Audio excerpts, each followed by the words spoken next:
The galaxy was ablaze, a vast theater of chaos where factions clashed in an unending war for dominance. Civilizations rose and fell, their histories erased by the blinding fire of conflict. For countless species, war was a way of life, a natural extension of their instincts, their histories, their survival. Yet amidst this unrelenting storm stood humanity, enigmatic and peculiar. They were not the strongest nor the oldest, and certainly not the most populous, but they were the only ones who refused to engage in the endless bloodshed. For centuries, they had prospered without raising a weapon. Instead, they negotiated peace treaties, brokered alliances, and solved disputes that no other species could. Their ability to mediate wasn't born of naivete or weakness, but something deeper, something almost incomprehensible to the warlike species of the galaxy. To many, this refusal to participate in war was baffling. To others, it was infuriating. The Yathri, with their reptilian scales and cold-blooded efficiency, called humanity cowards. The warmongering KRYTH, wielders of plasma and terror, accused them of arrogance, of hiding some unknown power behind their pacifism. Yet no one could deny the results. Wherever humans intervened, wars ended in peace. Tenuous though it might be, was restored. The truth was, humans understood war better than any other species. Their history was soaked in it. On Earth, they had fought wars over land, religion, resources, pride, and even the faintest slights. They had perfected the art of destruction, creating weapons that could annihilate entire populations with the press of a button. They had stood on the brink of obliterating their own planet more than once. It was this history, this intimate knowledge of war's true cost, that had shaped them. For humans, war was not a triumph of strategy or strength, but the ultimate failure, a collapse of understanding, empathy, and reason. They had learned this lesson the hard way, after centuries of devastation that had nearly consumed them. "We do not avoid war because we are weak," a human diplomat had once said to a KRYTH general during peace negotiations. "We avoid it because we know it too well. We know where it leads. We know what it takes from you, and what it leaves behind." This philosophy baffled the galaxy. The KRYTH general had laughed in the human's face that day, dismissing the words as cowardice dressed in poetry. But others listened. Quietly, they wondered if there was truth in humanity's stance. Could peace be a strength, not a weakness? Humanity's role in the galaxy grew over time. When two warring factions reached a stalemate, it was humanity they called upon to mediate. When ancient disputes threatened to reignite, it was humanity that found solutions. Yet, despite their growing influence, humanity's refusal to take sides or to arm themselves made them a target. The Yathri Empire, weary of humanity's interference in their territorial expansion, whispered that humans were parasites, feeding on the conflicts of others while contributing nothing. The KRYTH declared that humanity's pacifism was a danger, a destabilizing force that weakened the natural order of strength and conquest. And so, the whispers turned into plans. In the shadows of the galactic stage, an alliance began to form, a coalition of those who despised humanity's principles and feared their influence. They called themselves the Coalition of Dominion, and their goal was simple. Humanity would either join the wars of the galaxy or be destroyed by them. Unaware of the storm brewing against them, humanity continued their work. On the colony world of Arden Prime, a human ambassador was mediating a dispute between two minor factions over resource rights. The negotiation was tense but typical, exactly the kind of challenge humans excelled at solving. But as the talks progressed, something unusual happened. A small fleet of ships entered Arden Prime's orbit, broadcasting no identification codes. The ambassador paused mid-sentence as the news reached them. The factions, enemies just moments before, exchanged uneasy glances. The first missile struck without warning, tearing through the planet's atmosphere and obliterating the negotiation site in an instant. Thousands died in the initial attack, including the ambassador. The survivors, scattered and terrified, watched in horror as more missiles followed, targeting human settlements and infrastructure. The Coalition of Dominion had made their move. Their message was clear. Humanity's neutrality was over. They would fight or they would burn. Across the galaxy, the news spread like wildfire. Humanity, the peacekeepers, had been attacked. For the first time in centuries, they were faced with a choice they had worked so hard to avoid: to defend themselves or to let their people perish. On Earth, the human leadership convened an emergency council. Representatives from every colony and settlement joined the discussion, their faces grim. The room was filled with voices, each arguing passionately. Some demanded retaliation, insisting that humanity could not allow such an attack to go unanswered. Others urged restraint, reminding the council of the principles that had guided humanity for so long. "We cannot abandon what we stand for," one representative said, her voice steady despite the tension in the room. "If we give in to war now, we lose everything we've built, everything we've worked for. But if we do nothing, we'll be wiped out," another countered. "Principles mean nothing if we don't survive to uphold them." The debate raged on, each argument cutting deeper into the heart of what it meant to be human. Their history was filled with moments like this, times when they had faced impossible choices, when they had been forced to confront their own nature. For the first time in centuries, humanity stood on the brink of war. The question was no longer whether they could avoid it, but whether they could survive it without losing themselves in the process. The attack on Arden Prime shattered the illusion that humanity could remain untouched by the galaxy's wars. For centuries, they had relied on their ability to mediate and their reputation for impartiality to shield them. Now, for the first time, they faced an enemy determined to force their hand. The devastation was unparalleled. Millions of lives were lost in a matter of hours. Colonies that had taken generations to build were reduced to rubble.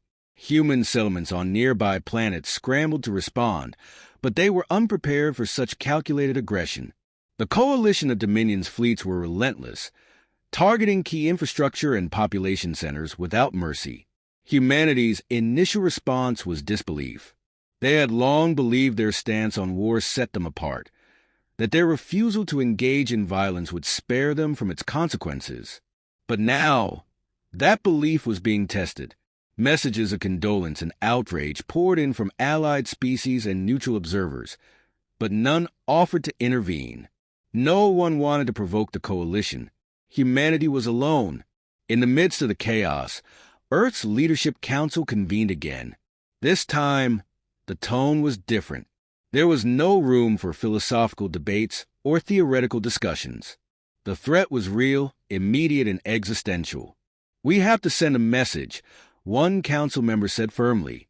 "If we do nothing, they will see us as weak. They will not stop until we are exterminated." "Retaliation is exactly what they want," another countered. "They are baiting us into a war we cannot win. If we strike back, we abandon everything we stand for." The council was split. The weight of their history bore down on every decision. Humanity's last war had nearly destroyed their planet, and the lessons of that conflict had shaped their identity for centuries. To abandon those principles now felt like a betrayal of everything they had worked to become. But the stakes had never been higher. The Coalition's ultimatum was clear. Humanity would either submit or be annihilated. With no standing military and no alliances strong enough to provide protection, their options were limited. A decision was made to attempt diplomacy, though many in the council believed it was a futile gesture. A small delegation was sent to meet with representatives of the coalition. The team was led by one of humanity's most respected diplomats, a seasoned negotiator who had brokered peace between countless warring factions.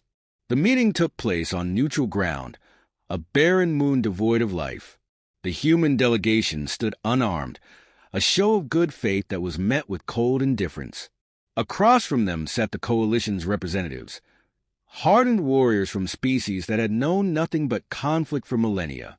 The lead diplomat spoke eloquently, appealing to reason and shared interests.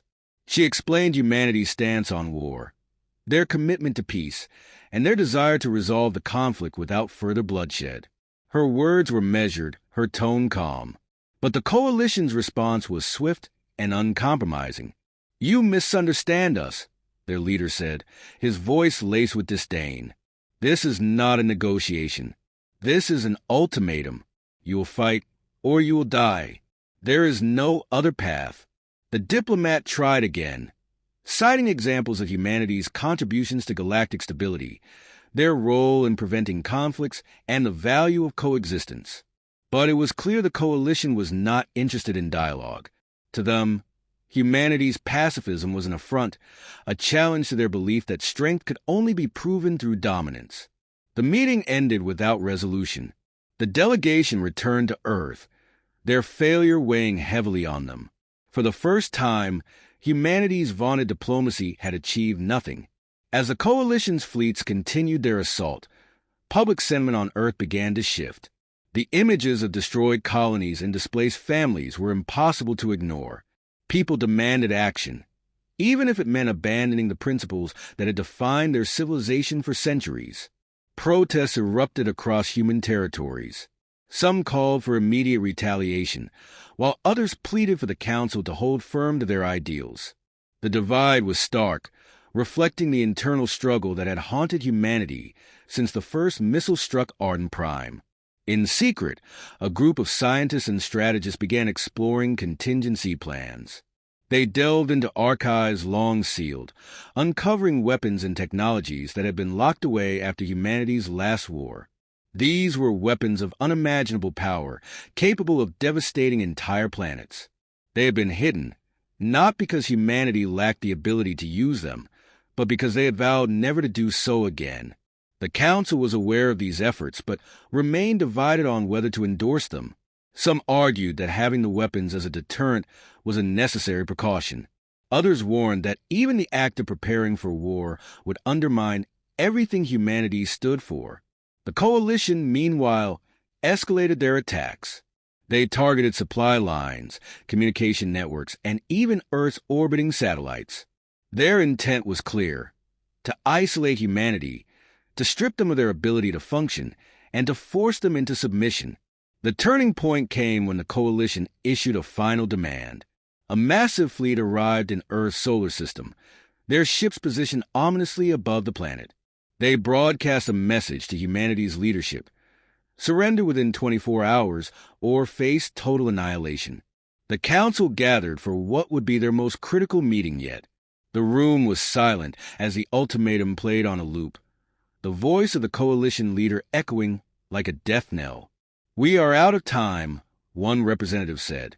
"If we do not act now, we will lose everything. We have already lost so much," another replied. "But if we give in to war, we lose who we are." The debate continued late into the night. Arguments grew heated, emotions ran high. But amid the chaos, a quiet resolve began to emerge. Humanity would not surrender, but neither would they abandon their principles. Instead, they would find another way, a way to survive without compromising the ideals that had defined them for generations. It was a path fraught with uncertainty, but it was the only one they could take. As the Council reached their decision, humanity prepared to face their greatest challenge yet. They would not go to war, but they would not fall without a fight. The coalition of Dominion's fleet loomed over Earth, its size a stark reminder of humanity's precarious position. The ultimatum's deadline ticked closer, leaving little time for deliberation. Yet, while the Council had made its decision not to engage in war, this did not mean humanity would passively accept destruction. In secret, humanity's greatest minds convened in hidden facilities deep beneath the surface of Earth and its colonies. These were not military strategists or generals, but scientists, engineers, and historians, those who understood humanity's strengths in ways that did not rely on force. They worked tirelessly, pooling resources and knowledge to devise a solution that would honor their principles while securing their survival. The answer, when it came, was both simple and profoundly human. They would not fight fire with fire. Instead, they would harness the very thing that set them apart from the rest of the galaxy: their ability to innovate, to adapt, and to think beyond the limitations of violence. Over centuries, humanity had developed technologies that far outstripped their galactic neighbors. While others had funneled their resources into weaponry and military might, humans had focused on exploration, resource sustainability, and systems of coexistence. The result was an arsenal not of destruction, but of creation and defense, tools that could reshape the battlefield without a single shot fired. The first step was communication. A fleet of automated drones, built for speed and stealth, was launched from Earth's surface. Their mission was not to attack, but to deliver messages to the Coalition ships. Each drone carried a simple transmission, a plea for reason. The messages explained humanity's position, not as weakness but as strength, an active choice born of understanding and experience. Most of the drones were destroyed before they could deliver their payloads, but a few succeeded, slipping through the Coalition's defenses and broadcasting their messages to key vessels. The response was predictably hostile. Humanity's refusal to comply was seen as defiance. The Coalition dismissed the messages as desperate rhetoric, but they had underestimated the complexity of what humanity had prepared. As the deadline approached, humanity revealed the second phase of their plan. Across Earth's surface, massive arrays powered up, emitting a coordinated series of signals into space. At first, the Coalition fleet dismissed the activity as a futile display of defiance, but soon they began to notice anomalies. Their systems faltered, weapons malfunctioned, communications between ships became garbled, then impossible. Even their advanced targeting systems failed, rendering their formidable arsenal useless. What the Coalition didn't realize was that humanity had deployed a defensive technology unlike anything the galaxy had ever seen, a global electromagnetic disruption network designed to neutralize hostile technology without causing harm. The fleet's commanders scrambled to regain control, but the situation worsened. Their ships, once symbols of dominance, were now little more than inert hulks in orbit. The Coalition soldiers, trained for brute force and conquest, found themselves powerless against an enemy that refused to engage them on their terms. Back on Earth, humanity braced for retaliation. They knew the Coalition would not accept such a blow without striking back, and the disruption network, while effective, was not a permanent solution. But humanity had planned for this, too. The third phase involved a series of coordinated evacuations and countermeasures. Cities on Earth and its colonies had been redesigned over decades to function as modular systems. When the Coalition finally unleashed their retaliatory strikes, bombarding key population centers, they found only empty shells. The people had been relocated to hidden habitats, shielded by natural terrain and advanced cloaking technology. Humanity's approach was not to meet destruction with destruction, but to deny their enemies the satisfaction of it altogether. For every attack, there was an answer, non-lethal, yet devastatingly effective. The Coalition, for all its power, found itself fighting an enemy it could not see, could not touch, and could not provoke into traditional warfare. In the midst of the chaos, humanity's diplomats continued their efforts to reach out to neutral parties in the galaxy. They presented the Coalition's actions for what they truly were, an assault on a civilization that had offered no provocation. Slowly, the narrative began to shift. Species that had once dismissed humanity's pacifism as naivete began to see it as strength. The Coalition's allies, many of whom had joined out of fear or a desire for power, began to reconsider their position.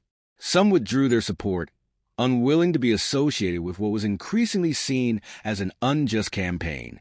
Others, inspired by humanity's resilience, reached out to offer assistance, not in the form of weapons, but of logistics, supplies, and shared knowledge.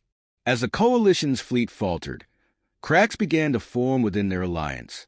Internal dissent grew as the futility of their efforts became apparent. They had expected an easy victory, a chance to crush humanity and assert their dominance. Instead, they faced an opponent that could not be subdued through traditional means. The final blow came not from humanity, but from within the Coalition itself. One of their key member species, the Verith, defected after witnessing the devastation caused by the campaign.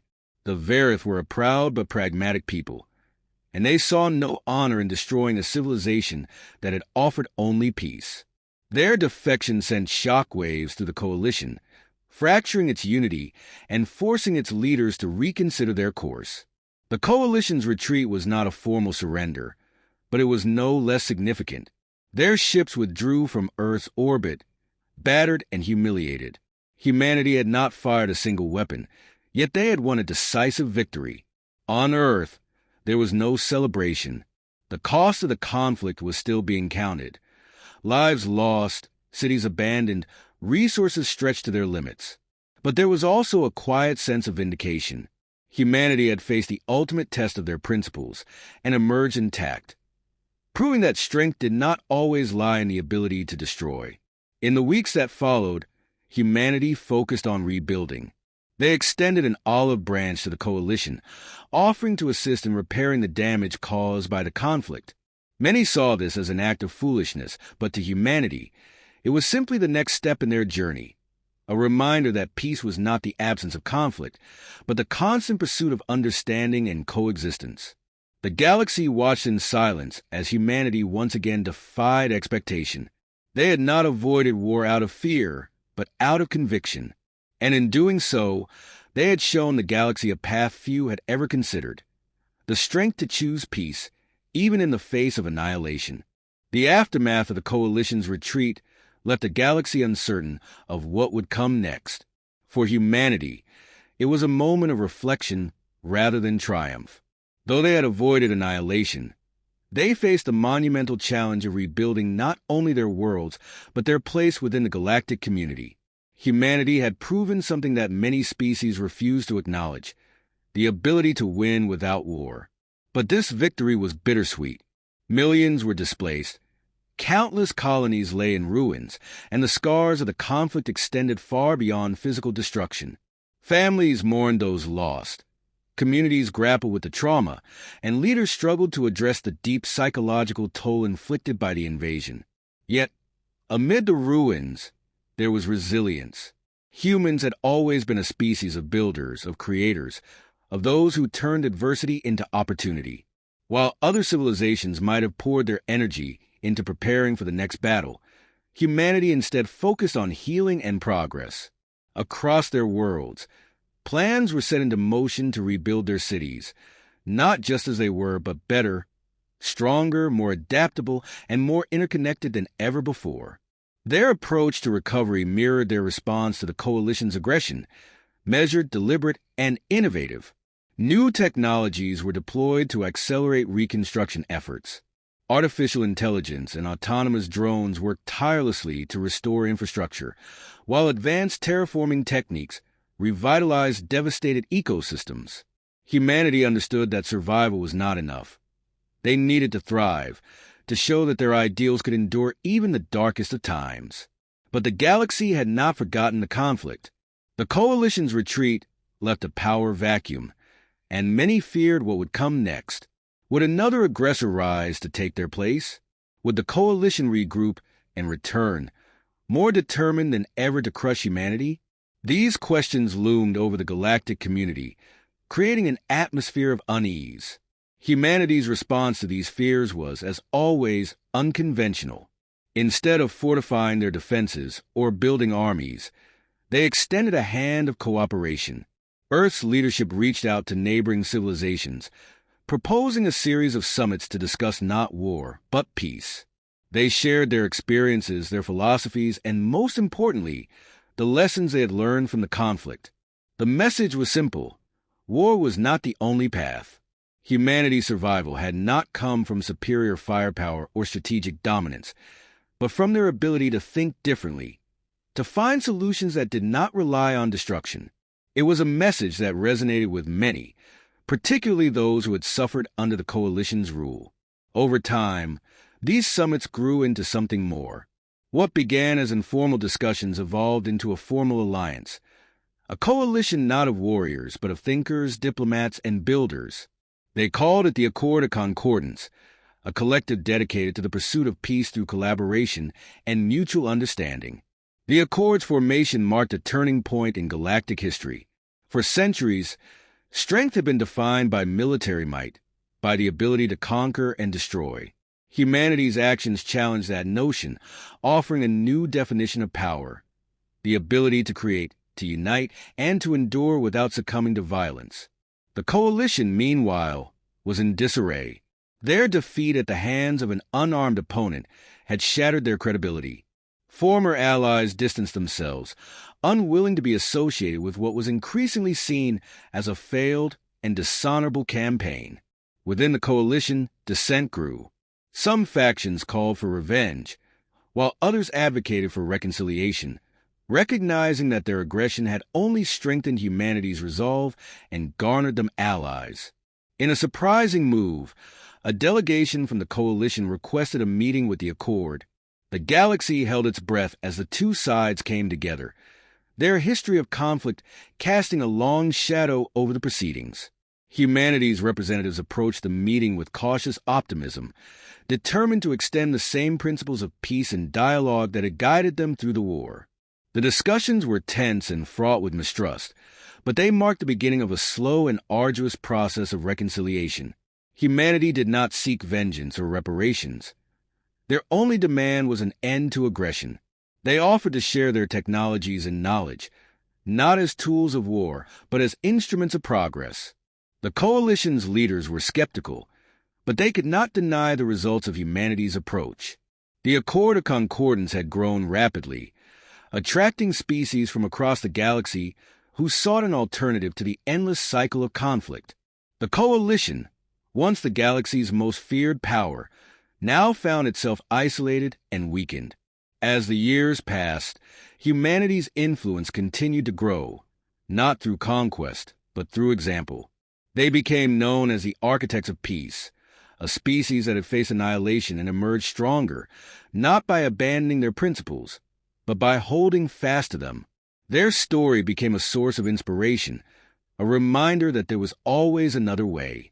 But humanity did not allow this newfound influence to make them complacent. They remained vigilant, aware that the path they had chosen was not an easy one. There would always be those who sought to challenge their ideals, who saw peace as weakness and cooperation as naivety. Humanity understood that the struggle for a better future was never truly over. It was a constant effort, a choice made every day. In time, the Accord of Concordance became one of the galaxy's most powerful and respected institutions.